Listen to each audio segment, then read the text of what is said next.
In today's video, I will explain to you what is simple linear regression. In doing regression, there are certain mechanism which is working, and this mechanism here I refer to as ordinary least square, or in the short form OLS. So I'm going to share with you briefly to you. So you're going to have some ideas on how regression is being done, and then we will proceed to do some example from the Excel.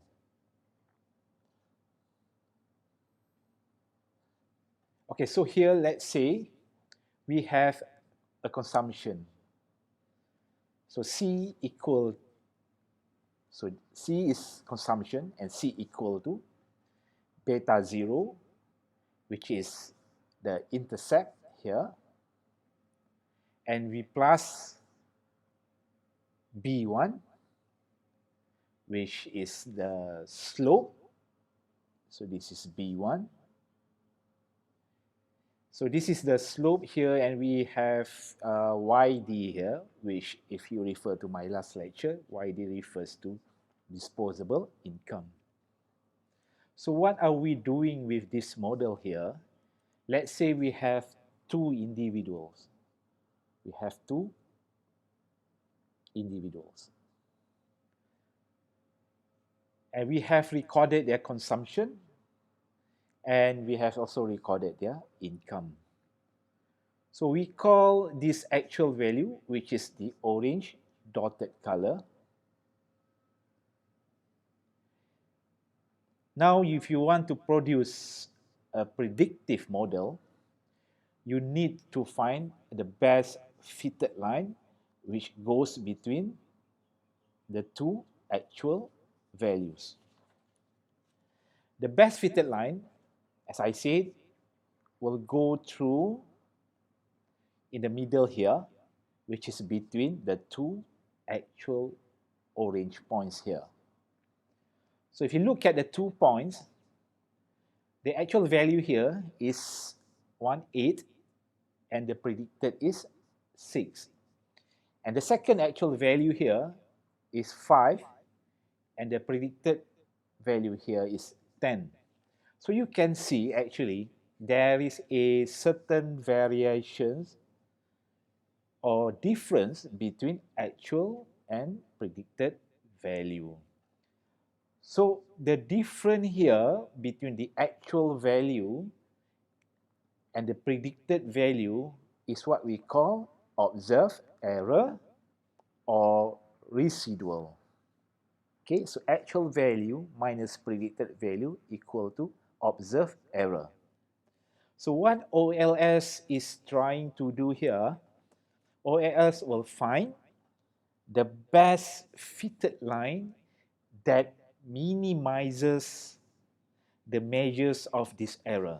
In other words, the smaller the observed error, the more precise will be the line, the fitted line. So when we run regression with OLS, we are actually trying to minimize the error so that we can get the best fitted line. Okay, so let's move to the Excel. So here I'm having my data, which is the same data which I've been using before this, the sales of durian, because I love durian very much. So I will keep on using this data. So I have 30 customers, and I have recorded their income and also the sales of durian for each of these customers. So let's run the regressions now. So the first step is to go to data, data analysis, look for regressions. Okay, over here we have the range that we have to select. So the first range here, you have to key in the input for your dependent variable. So our dependent variable here is sales.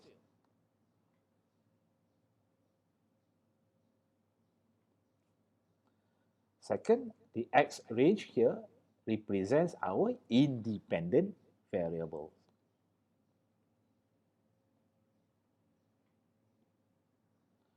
Okay, so I tick on the labels, and the confidence interval is 95%, or the significant level is 0.05. The output range, where do I want the output to be published in the worksheet? So let's put it here. And just untick all this residual because we don't really actually need these residuals now. Okay, so that's it. Let's go. Okay, so this is the summary output from the regressions. So let's make it slightly bigger so you can look it clearly. Slightly bigger, slightly bigger. Okay, so this is the output. So the value that you have to focus and you have to interpret will be highlighted now. Okay, the first value that you have to focus is on the R square value. Let's highlight it a bit. And the second value is the standard error value.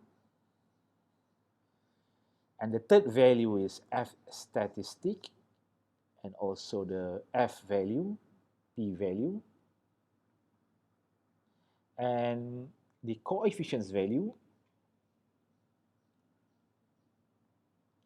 and also the confidence interval value.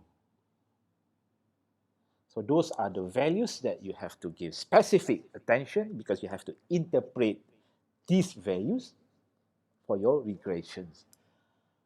Okay, before that, let me adjust the value here. So it will be on 3 decimal places.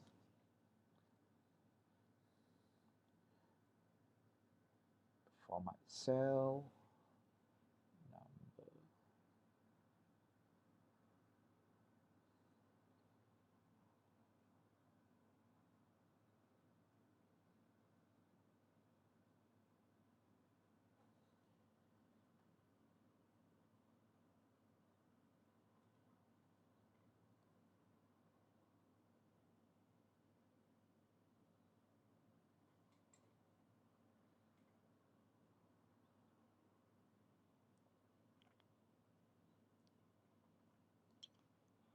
Okay, so I have adjusted all these values to 3 decimal places. First, we want to interpret the R square value. So what is R square actually? Let's go back to the slide. So R square is also called coefficients of determination. So this R square represent or indicates the variations in the dependent variable as explained by the independent variable. So the value of R squared can range between 0 to 1. If let's say, for example, our R squared value is 0, meaning that there is no relationship at all between dependent variable and independent variable.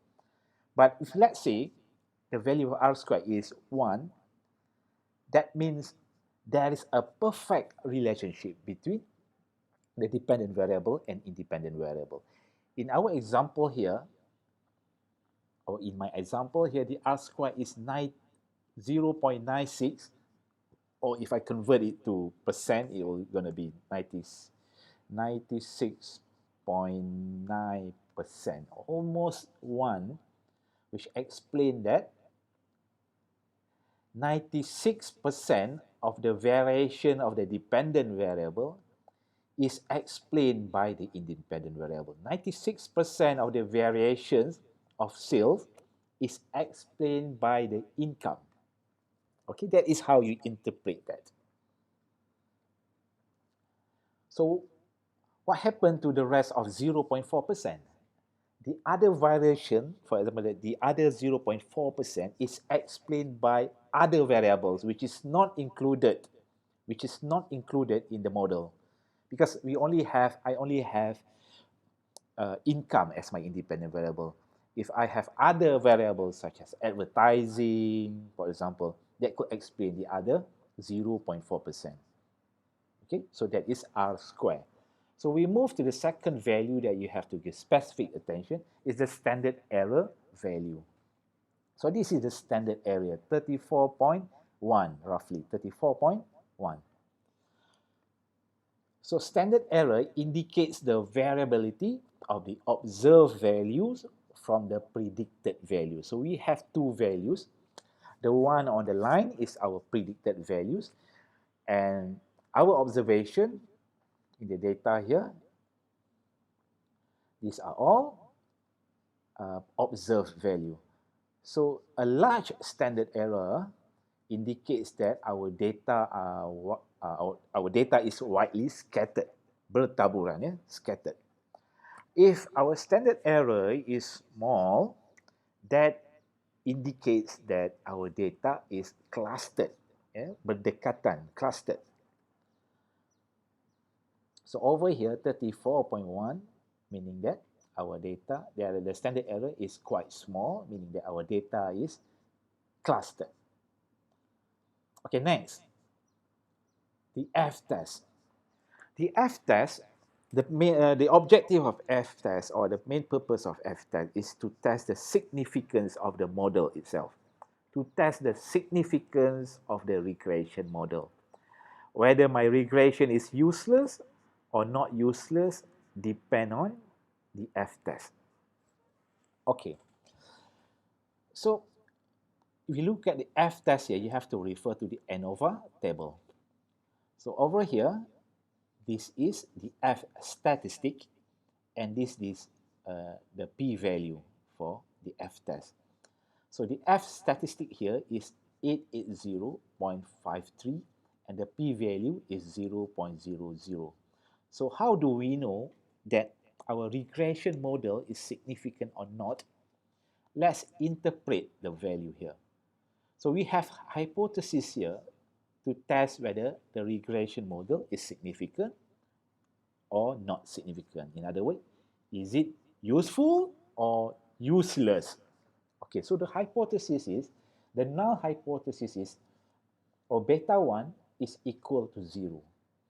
If the beta 1 is equal to 0, or if the value of beta 1 is 0, meaning that the independent variable or the income has no effect at all on the DV.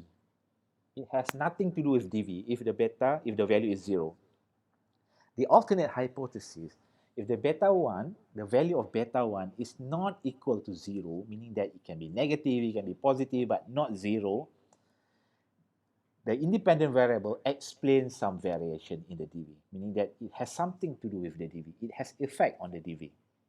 So over here, if you look at the ANOVA table, the F statistic here is 880.5, which is not 0, okay? Not 0. So,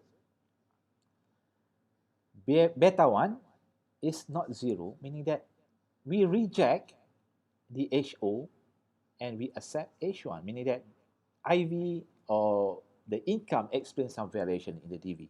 And if you interpret the p-value here, the p-value of the F test is 0.000. So the hypothesis here, if p-value is smaller than significant level, we reject HO. If the p-value is bigger than the significant level, we cannot reject HO. So the significant level here is 0.05. So if you compare the p-value here with the significant level, 0.00 is smaller than 0.05, meaning that the p-value is smaller than the significant level. P-value is smaller than significant level. We reject HO. So we reject HO and we accept H1.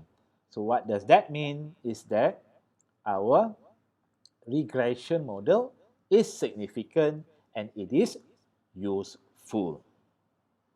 Okay, I hope you are clear with that. So we move to the next value that you have to interpret. is looking at the coefficients of the regression. We are testing the hypothesis for the coefficients. Is the coefficients relevant, or if the coefficient significant or not significant? So before that, this is the coefficients. So we can interpret this coefficient as the regression value, meaning that cell equal to, so we take the intercept here, negative 120.67, and income here is plus 0.1018 x. Okay, so this is our regression equations. Cell equal to the intercept, the coefficient intercept, plus the coefficients for the beta 1 or income. Okay, so we want to test now whether these coefficients are significant or not. So we are using the t-test. So the t-test is beta 1 minus 0 divide by standard error. You get the t-statistic. So where is the t-statistic? So this is the t-statistic. So how do you get this t-statistic? Beta 1 minus 0 and divide by the standard error. This value minus 0 divide by the standard error, and you will get the, or you will obtain the t-statistic value.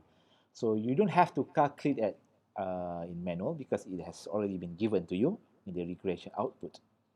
So the hypothesis to test whether the coefficient is significant or not, the null is beta 1 is equal to 0, and beta 1 for the alternate hypothesis, beta 1 is not equal to 0. So look here, is it equal to 0? Both are not equal to 0. For beta 1 here, which is represented by the income, the t-statistic is 29.67. Okay, so look at the p-value. The p-value here, let me highlight this p-value. The p-value for beta 1 is 0.000. So p-value is smaller than the significant level of 0.05. So what does that mean?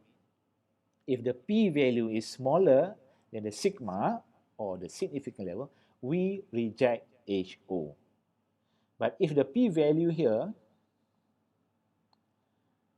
is bigger than the significant level, we cannot reject HO. But over here, p-value is smaller than the significant level of 0.05, we reject HO. We reject HO meaning that beta 1 is not equal or is not statistically significant or statistically significant equal to 0, but beta 1 is not equal to 0. So we reject HO and we accept H1, meaning that the conclusion that we can make here is that the coefficients for income and the coefficients for intercept here both are significant. Okay? So next, the last value that we want to interpret here is called the confidence interval value. So this is another way how to check whether your coefficients, whether the coefficients here are significant or not by using the confidence interval. So the confidence interval, there is a lower 95% and there is upper 95% for both of the coefficients. So it is very simple.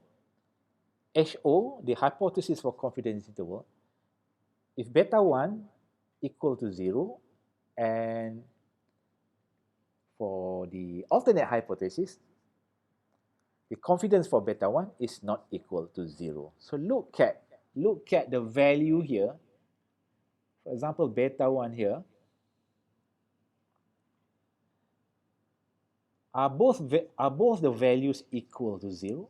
This is 0.09, this is 0.10, meaning that both the lower value and the upper value are not equal to 0. So we reject HO and we accept H1 because the confidence interval for the coefficients are both not equal to 0. So we can say that by doing the coefficient and p-value test and by looking at the confidence interval value, we can conclude that both of these coefficients are significant to the model. So that is how you interpret the value from your regression output. So this is simple linear regression. Why it is called simple linear regression? Because it shows the relationship between only two variables. One independent variable and the other variable is independent variable. So in my example here, the dependent variables is sale and the independent variable is income. Okay, so next you can try some of the tutorial exercises that we have. Thank you very much. I'll see you in the next video.